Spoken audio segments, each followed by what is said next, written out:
I haven't been here for three Sundays. I missed 3 Sundays in a row. One of which is I'm taking a coaching training program, so I missed the last Sunday in June, and then I've been traveling for a couple of weeks. So I just wanted to fill you in on what's happening in my life and some of those events, particularly because in my own process and journey, just the spiritual principles that I'm doing my best to apply, which I'm sure you are as well. And, just things we can learn from each other, and hopefully something I will share will be of benefit to you.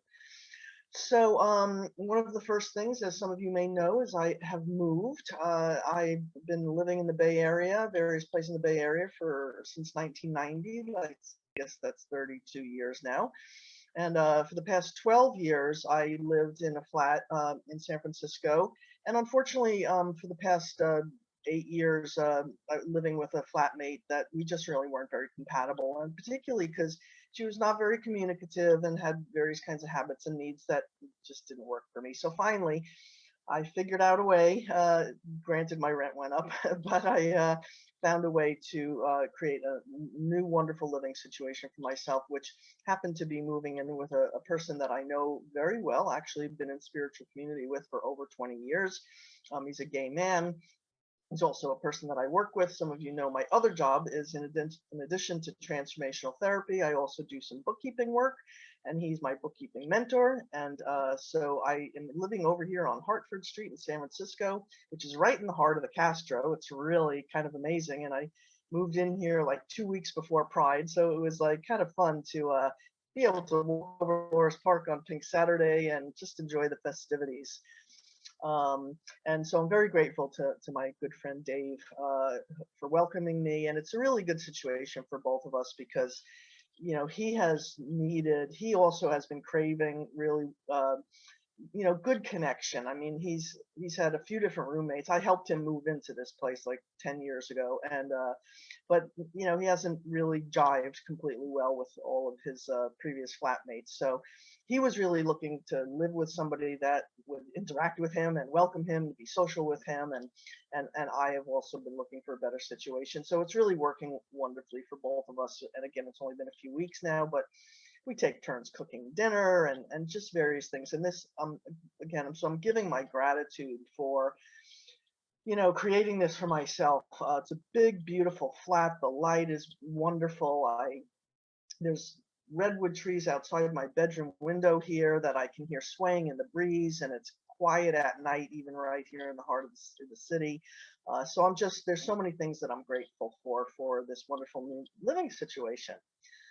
So I'm giving thanks for that. Also, as I said, I traveled. I left on June 30th, and I went to the East Coast, where I'm from. I'm from Long Island, New York, and it was a weird year. Normally, I actually fly usually directly to Vermont because Vermont is kind of my second home. My father's family used to own property up in Vermont on Lake Champlain, and that property is no longer in the family. But my family's been vacationing on that property or the property next door since I was 8 years old. So like over 50 years. And usually my brother's family goes up and my sister's family goes up from Long Island, and we get to have at least 1 week together, and it's very nice. Now this year it didn't happen that way because my mom, who is now 89 years old and at one point relocated, actually about 17 years ago, relocated to South Dakota, um, is in the phase of her life where she is no longer able to live on her own. So my brother went out there, and he ended up being out there for about 5 weeks. She was in the hospital for a couple of weeks, and it was determined, actually last year, it was determined that when she felt like she could no longer live on her own, that she would move back to Long Island and move in with my sister, which happens to be in the house we all grew up in, because my sister has a setup, a little bedroom and a right across from a bathroom, a place that physically, would work for my mom. Well, it just so happened that my brother and my mom flew in last Saturday, July 9th, from South Dakota to New York, and I was there. So it was a big day for our family. My mom making that big step, leaving her home. She's selling her house, and got rid of so much stuff and even shipped a few boxes here to me. So now I've even got more boxes to still unpack. But I was so grateful that I could be there. Unfortunately, I didn't get to spend a week in Vermont with my brother. Because I was leaving in a couple of days and he was going up to Vermont to be there with, I had already had my week in Vermont with not much of my family, unfortunately, but, I still got to have some of that time. But I'm really grateful that I was there last Saturday and for the weekend with, at my sister's with my mom, helping her, in those days, it's a big step, and just that the day before I left, and just helped her unpack, and she had like three suitcases. I mean, from a huge house to like three suitcases, and she will be having some of her furniture and stuff shipped in a couple of months. But part of what I was curious about now. One of the things I'm also grateful for is I actually have what I call a very conscious relationship with my mom. My mom was a retired psychologist, and I've sort of followed in a similar path of healing and helping people. Even though again I wasn't traditionally trained, when I started doing some of the work that I've done, as Dee Dee mentioned, teaching the evolution training, which is a weekend transformational training. It's actually not going on, and at least right now, because we stopped a couple of years ago because of COVID. But my mom became one of my volunteer support staff, and she used to fly from South Dakota to San Francisco, or like twice a year, to help support these weekend workshops that I did. And at some point, and it was many years ago, as I was doing the teaching I was doing, she called me her colleague, and I was like, whoa, because she was a PhD psychologist, and like I'm just taking all these courses and doing what I'm doing. I'm a metaphysical minister. It felt like it didn't even equate. But my mom is a wonderful, incredible person, very progressive. Told me that she almost wished that, in her own professional life, she had been exposed to so many of the more modern things that I was teaching. And so, anyway, it was really just a wonderful experience where we could work together, and I could share what I knew, and she could share what she knew. And um, in the workshop, that we taught many things, especially emotional intelligence, how to have your anger, how to have your grief, how to have your joy, and all kinds of different things. We used to again do a grief process, and it was very real. It wasn't just information. It was transformational. It was here and now, real experience, as kind of I'm doing now, teaching from my own experience, the transparency and the vulnerability of that. So I used to sometimes, for the grief process, actually sit with my mom in front of the group and talk about it. I don't feel it as much as I do now, but back then I realized I was in what I call a pre-grief process, knowing that, she's aging and advancing. At some point, as we know, the natural process, she's going to be leaving her body. And, and as I'm saying that, I can feel some of the grief coming up now, that it's, so I would just share and be vulnerable and real, and the two of us would be in front of the group, just modeling, not necessarily even teaching, oh, this is how it is. Everybody's experiences of loss and grief are different, but just that this is raw and this is real. That we, because what we know about life is, if we're going to love, we're going to lose. Whether that means people go away, either more painfully, or just through the natural process of death. And that's hard, and that's hard, and part of what we teach too is that, if you're going to love, you're going to lose, right? But what many of us can still grow in is that we can manage loss perhaps better than we think. Loss, grief is the natural associated emotion with loss. And the more we give ourselves permission to have our grief, which is, which is in some ways on the spectrum of pain, because it's painful to have grief, but at the same time, it can be that kind of pain where there's a joy in it. There's a, grief is not necessarily just the pain of the missing, but it's almost like the joy and the sacredness of what we had. And that's part of what I'm also doing here, in riding the edge of, like, in these more recent experiences of moving. And as I've been in my own journey of healing over the past, many years, but especially in the past like 7 years, as I started studying trauma work and really starting to get on the other side of some of the the weight and the anchors of some of the pain and depression and things that were current in my life, and literally improving the quality of my life, like moving here and improving my financial health, and having more connection with people that I had more regularly. Because in my trauma, some of you have heard these stories. I'm not going to go into all that today, but one of the ways sometimes we manage trauma is to kind of go away, is to create forms of isolation, because it's painful to be close to people at times. You know, we can get hurt, all this stuff can happen. So was what I called an isolationist, and I found relief in that. But at the same time, then I missed out on the connection. And what I've learned to do is rehab my impulse to go away and stay quiet and protected and supposedly safe. Well, safe in some ways, but again, then missed out on the connection, and I literally need to rehab that. So even in my relationship with my mom, having a conscious relationship with her, being able to basically tell her anything and feel like she could tell me anything, and other people in my life too, where I have that level of transparency. So again, the hard part about getting more in your life, happiness, financial health, all kinds of things, is that we can lose it, or at least have it at risk. One of the things I'm also dealing with in my own life right now is sometimes, like, I'm really, and one of my techniques is to just be curious about things, just bring what we call the attitude, or the practice of inquiry. I'm sitting with inquiry around feelings of insecurity.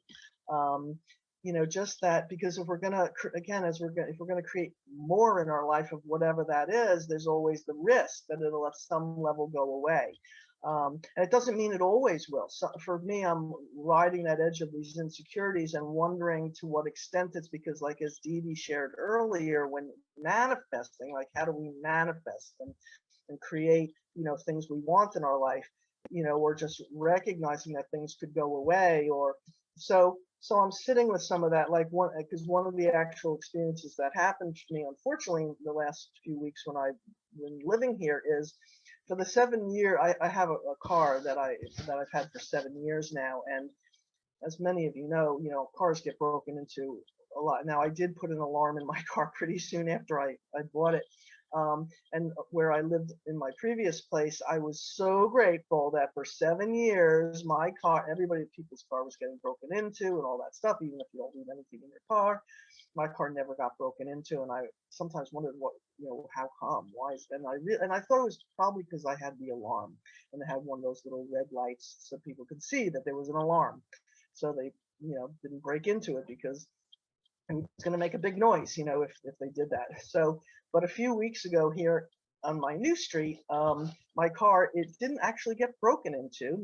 No window. I don't really know what happened. It's interesting, but somebody did get into my car, and I don't know whether I accidentally left it unlocked, which would be really highly unusual, or there's other ways that, with your key fob, they can use these devices that pick up on the signal and get into your car. So it's kind of a mystery, like, and I'm wondering if that's part of this lesson for me, that in some ways there's not a logical process, like how someone but someone did get into my car, and I unfortunately had a bad habit of leaving, like, my wallet in the car on occasion, and I woke up that morning to some text that one of my credit cards was being used, and otherwise, and I'm kind of grateful for that, because otherwise I would not have known. And I thought, wow, how's someone using one of my credit cards? And I realized, oh God, if they got into my car. So unfortunately, I had that experience where, nothing completely irreplaceable got taken from my car, but that feeling of violation, and I had to spend 2 hours, like, shutting off all my credit cards and doing all this stuff. And so there's an experience of insecurity in that for me, and it feels a little traumatizing, actually, even, and it's sad for me that in the midst of this wonderful expansion of goodness that's happening in my living in my new place, that now I have that, and it feels like the yin yang, the little black spot on the white side. There's something there that's opposing the experience of all this goodness. But I'm using it I'm using it as a spiritual lesson. I'm sitting in the inquiry, like, what's the lesson here for me? And probably some of it is, so far, is to take more care, and definitely not leaving my wallet in the car, and being more conscious, and I'm still sitting, kind of asking spirit if there's something for me to learn here other than don't leave my wallet in the car and take more care and be more conscious. I'm open to the lesson. Feel free to bring it on. So so essentially, I know I've been talking a lot and kind of a little fast, so let's take a breath together. What the message in today's talk really is, kind of riding that edge of, again, being more alive in our life, giving ourselves permission to what I call up level our quality of life, manifesting the things that we want, again, whether it's things or finances or connection or even just satisfaction in life, serenity, all the, wonderful things that really can contribute to our quality of life. I can also share that in the last couple of weeks, I think since I've created this opening, this move, I've gotten some client referrals, some very interesting client referrals from people who like hardly even knew me. Well, one of them came through some people who knew me. Apparently, there's a man who's been in prison for like 30 years and wants some life coaching. He's getting ready to get out, and I've been referred to him, and that feels very sacred to me. And what an honor to work with somebody with that kind of life experience, which I have not done before. So anyway, I'm really grateful for those gifts. And again, so part of the message here is the what we'll call the juxtaposition between, and I'm going to read a passage here in a minute. This thing that I'd like to read is a piece from a newsletter of one of my teachers. There was a woman who used to live in San Francisco who no longer lives in San Francisco. She's relocated to the East Coast, but her name is Dr. Pavni Murray. She's a somatic and erotic therapist and coach. And she wrote a beautiful passage about an experience she had. And again, it's riding the edge of the part of us that yearns to live, yearns to be expanded and really embrace life. Like I shared, grateful for Mary's share early in the service around her gratitude, where we take those risks to really just embrace life and be as fully alive as we can. And at the same time, the part of us that is still healing or needs to feel safe or, heal from our trauma, that kind of stuff. So Pavani wrote an experience that she had, and I found it very interesting, and so I wanted to share it with you. So this came from her newsletter. So she wrote, I came up in Cleveland, a rust belt polluted Midwestern city. In the 70s and 80s, when I lived there, you couldn't feel too much. You couldn't be a snowflake.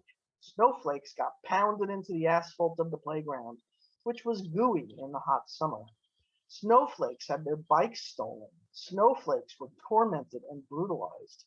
As a teen, the punk shows I attended were violent. People always got injured. Often the cops showed up with their own brand of violence. Feelings were physical. The throbbing of eardrums the day after a show or the bruised arms and shins from the mosh pit. That was feeling. You survived or you didn't. Many tender friends I loved did not make it, but I did. Later in somatic therapy, I would learn the price I'd paid for my survival. I couldn't feel shit. Sensations or emotions, I was numb. Fast forward, now I practice feeling my aliveness. I cry every day. You can imagine the healing that has been necessary to admit that. It's taken years of work to be able to hear the truth and wisdom my body shares. I value the healing work we all have to do and all the healing you have done. However, this week, two important people said versions of the same thing. Your purpose is not healing. You are here to live. And healing is what you do so that you can actually live. Healing is not your life's purpose. As a somaticist, I have dedicated my career to the study of bodies and embodied learning. I hold a deep respect for the wisdom of my body. When it tightens upon meeting someone new, I consider that important information. The animal self, that is me, is responding to something that the mind, that is me, cannot perceive. But how do I discern when to listen to the wisdom of my body and when to listen to the wisdom of my brain or mind?